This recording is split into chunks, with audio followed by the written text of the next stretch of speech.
Pour commencer, est-ce que tu pourrais te présenter? Alors, moi, je m'appelle Anne Despatie. Je suis infirmière praticienne, puis je travaille au Centre de santé communautaire du Grand Sudbury. Puis, je suis originaire de la région. Alors, je suis née à Sudbury, puis ça fait toute ma vie que je reste ici.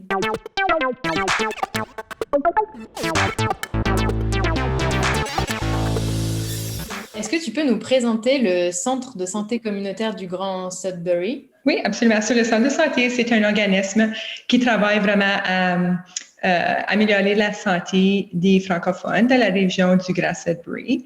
Alors, on fait ça vraiment de deux façons. Une des façons, c'est au niveau de la programmation communautaire.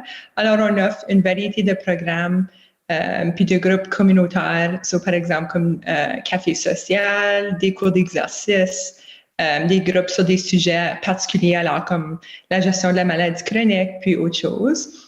La deuxième façon qu'on travaille à améliorer la santé des francophones, c'est au niveau de nos services de soins de santé primaires.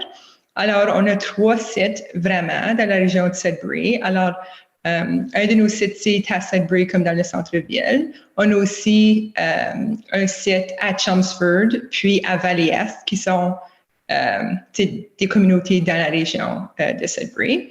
Alors, dans ces sites, on a une équipe multidisciplinaire, alors une variété d'intervenants qui travaillent avec nos patients de soins primaires. Alors, on a des secrétaires médicales, diététistes, travailleuses sociales, des infirmières autorisées, infirmières praticiennes, puis aussi des médecins. On a aussi un site à Gogama. Alors, Gogama, c'est comme une toute petite ville à 2 heures au nord de Sudbury. Puis, on offre des soins virtuels. Justement, nous, aujourd'hui, on s'intéresse au numérique. Et comme tu viens de le dire, vous proposez un service de télémédecine. Depuis quand il existe ce service-là et puis comment ça fonctionne concrètement? Oui, c'est ça. Ça fait plusieurs années vraiment qu'on offre des soins virtuels à un certain point. Alors, il y a un programme qui s'appelle le programme OTN. C'est un programme de télémédecine qu'on a vraiment utilisé pour lier les patients avec des médecins spécialisés de façon virtuelle. Alors, peut-être des médecins spécialisés qu'on n'a pas dans la région ou que l'accès est limité à cause de listes d'attente, des choses comme ça. Mais les intervenants sont nous autres, comme intervenants en soins primaires. On a commencé à offrir des soins virtuels vraiment au début de la pandémie. Alors, quand la pandémie a commencé l'année dernière, il y a eu des restrictions au niveau des rendez-vous en personne.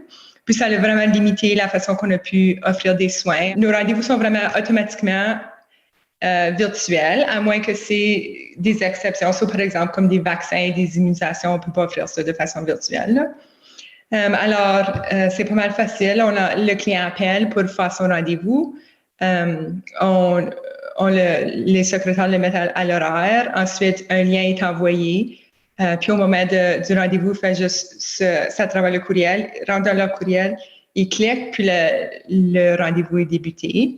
Alors, ça nous permet de faire nos rendez-vous, faire la collecte de données, l'anamnèse, puis l'examen physique à un certain point, parce qu'évidemment, on ne peut pas tout faire, là.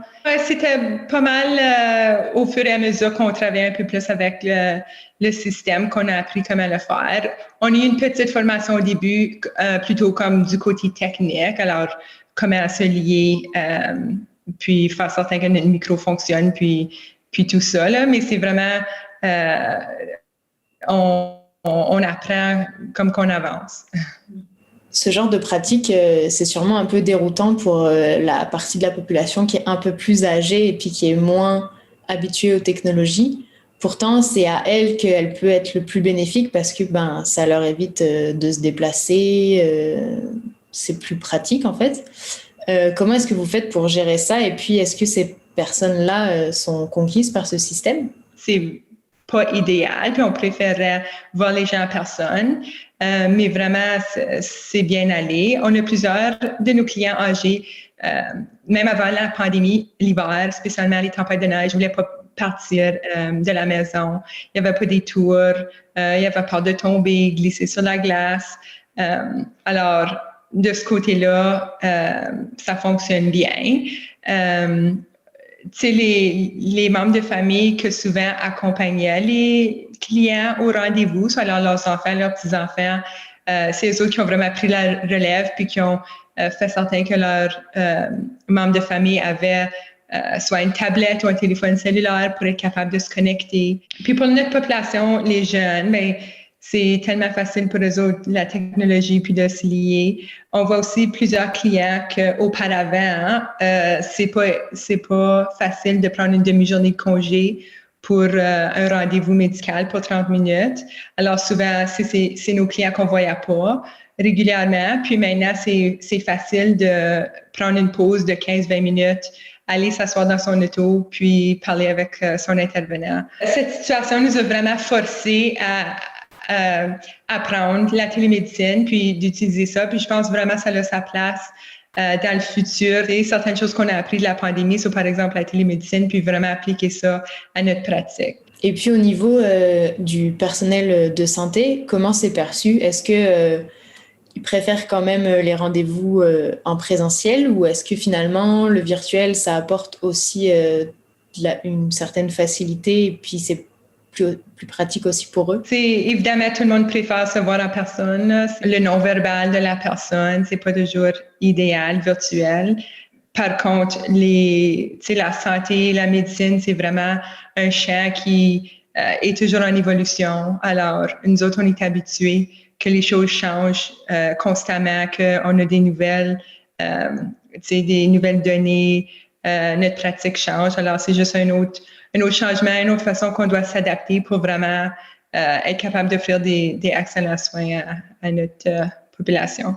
Et puis, tu le disais un peu tout à l'heure, mais est-ce que vous proposez d'autres activités en virtuel au centre de santé?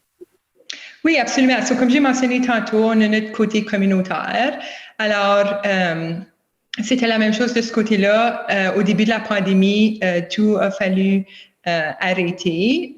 Nos groupes et nos programmes ont été annulés. On a beaucoup de clients qui vivent seuls, qui sont isolés en communauté. Puis ces groupes-là, c'était vraiment leur chance de socialiser, de se regrouper, de jaser, se faire des amis. Puis quand on entend la pandémie, il y a beaucoup de personnes qui parlent de problèmes de santé mentale, d'isolement social, d'anxiété, dépression. Alors vraiment, c'était important pour nous autres de adapter nos programmes, notre programmation, puis vraiment en créer des nouvelles qui peuvent être faites virtuelles. Alors, notre groupe communautaire a vraiment travaillé fort à faire ça. Puis au début, c'est la même chose. Le monde ne savait pas comment longtemps la pandémie était pour durer. Alors, la participation n'était pas aussi élevée. Mais maintenant que ça fait une bonne année qu'on est dans cette nouvelle réalité, que la participation au niveau de nos programmes communautaires virtuels a beaucoup, beaucoup augmenté. Puis ça va très bien.